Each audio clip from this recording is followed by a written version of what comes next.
Bun, deci am revenit cu un nou video. De data asta o să prezentăm un alt mod meniu. Acesta fiind Xdev-ul. Xdev-ul este ceva de outfit.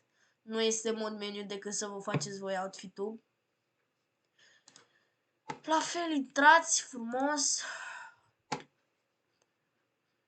Eu am netul mai prost, mă scuzați.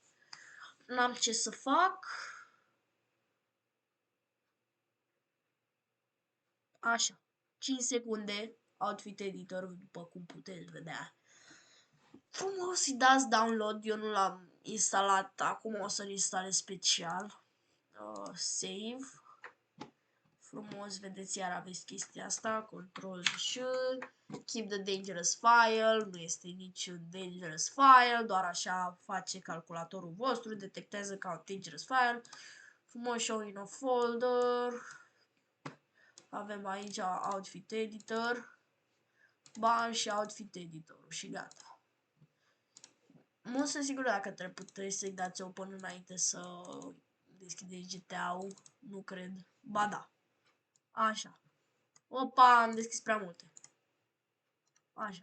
Please start GTA și asta e mod meniu. Eu nu mai deschis GTA-ul, doar v-am arătat. Eu am fost Mati și v-am pupat. Ciao.